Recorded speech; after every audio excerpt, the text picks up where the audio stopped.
Hello everybody, it's me Colton Johnson with Empty Popcorn Bucket Productions, and today I went and saw Toy Story 5. If you know me, and if you're familiar with this channel, I love Pixar and I love Toy Story. Toy Story is probably the strongest franchise in all of Pixar.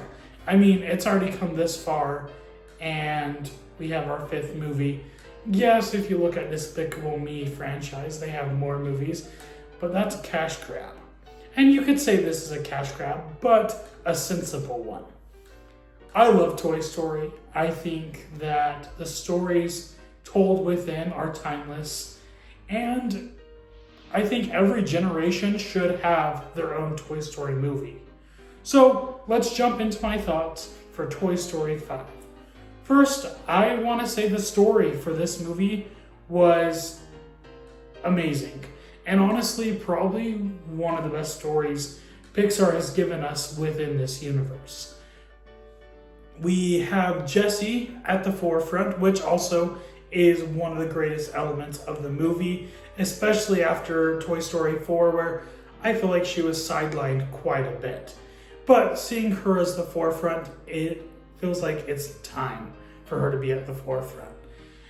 Not only is she one of, if not Bonnie's main toy, she's almost equivalent to Woody to Bonnie. And I think that's very, very important for this movie.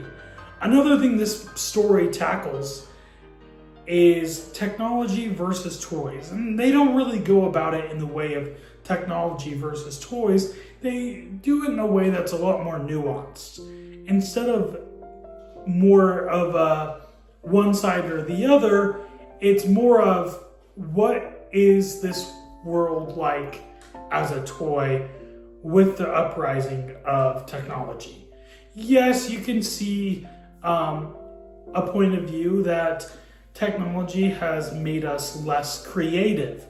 It's pushed us into more focused thinking of one thing and not really focusing on other things. And from the toy perspective, that's hard. And you see these toys not get played with, and it's really sad because that's the toy's purpose, is to be there for their kid and be played with. And this movie does it in such a way that is powerful. So we go on, and Jessie ends up getting back to where she came from in a way, and meets this new little girl who she decides this might be a really good friend for Bonnie. Because Bonnie's struggling with making friends, and there's this lily pad device that is threatening this idea of what playtime is for these toys. And so Jessie wants to make her effort to make sure that Bonnie has real friends. Over on the other end of things, we have this cargo of electronic Buzz Lightyears going on a mission to find Star Command, or in a way, it's Jessie. Throughout the movie, they end up finding Jessie. It's crazy, it's bonkers, it's all over the place, but it's a classic Toy Story. Everything comes together in this culmination of just wonder and excitement, and it's just awesome. There's this moment in this movie, I won't go into spoilers, but it has to be at least in the top 3 most heart-wrenching Pixar moments. And once you see the movie, you'll know that moment and know the impact that moment has. I thought that moment was incredible, and it really tugged my heartstrings quite a bit, and I shed a tear or two when that took place. So moving into the direction of this movie, Andrew Stanton, who has directed great films like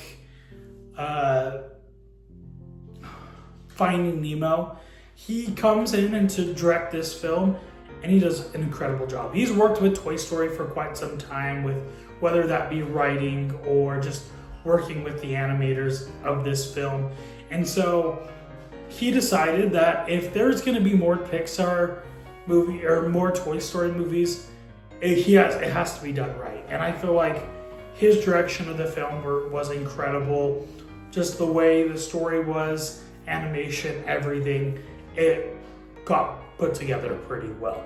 And yes, these movies are also co-directed, and shout out to whoever co-directed this movie, also did a phenomenal job putting that to play. The characters and the performances of these characters. Joan Cusack does amazing with Jessie. We first met her in Toy Story 2, and we have seen her journey quite a bit throughout these films. And yes, 4, she was kind of sidelined a little bit, but in some of the shorts, she has more of a prevalent role, especially in like the Toy Story of Terror. She has more of an important role in that short. But in this movie, she takes the forefront and she runs with it. Her and Bullseye go on this adventure, and it's just the adventure that we need. And it's a Toy Story. That's what these movies are for. And I love seeing her character. Another thing that I thought was very strong about this movie is, from what we know, Woody from the last movie moves on to be a lost toy and help other toys find their home or find a new kid and so forth. And they bring Woody back into this movie and they don't tarnish that. He's more there for help and a supporting character rather than the main forefront of a character. Him and Buzz get up to their same antics, and it's fun to see them butt heads again. The human characters, Bonnie, at first I just was very confused on her character, but understanding the importance and the impact of technology and how it can impact your mental health and just your relationships with others, I was able to recognize that in this movie, and that was a very, very strong point that this movie was coming across. And then the other girl in the movie was great. Also, we are introduced to new toys. One of them is Smarty Pants, portrayed by Conan O'Brien, and one of the funniest characters in the movie. He's great, and I loved it. One of the standout moments of this, or the idea, standout things about this movie is the animation. The animation in this movie is incredible. Honestly, one of the best animated Pixar movies we've gotten. And I say that about a lot of animated films, but Toy Story, each film is like a progression. So like Toy Story was the first feature-length Pixar movie, and now we have Toy Story 5, which is the 31st Pixar movie, and you can see the evolution of this style of animation. It's so breathtaking, and taking it all in, the textures, the way the toys move, it's just so fresh, and they don't just like throw it at the wall. The one thing about Pixar is I feel like their animation is so consistent, and they've added styles within over the years, but looking at studios like DreamWorks or like other studios, I feel like it's either too samey or they completely throw it out the window and change it completely. Looking at you, Shrek. That's a whole nother story. I love Shrek. But the animation in this movie is incredible. And they also do this like watercolor style of animation when they're doing the playing, and it's wonderful. It's great. It makes me excited for Pixar's next release next year, Gato, which is gonna have more of that 2D, 3D style of animation, which is gonna be a first for Pixar, and I'm very excited for it. The impact of this movie. I think this is gonna stand strong as one of Pixar's strongest films, and it definitely lives up to being top tier Pixar. When I was recognizing my review for this movie and how it ranks to the other Toy Story films, as well as the rest of Pixar, since I already ranked Pixar, where does it stand? And I certainly believe it is in the top 10 of Pixar. Not only the story is incredible, the characters are incredible, it's impactful, the animation's beautiful, and it's just one of the strongest stories that we've gotten from this franchise. What did you think about Toy Story 5? Let me know in the comments below. And if you want, you can also let me know what your favorite Toy Story movie is, or your favorite Toy Story character. Let me know in the comments below.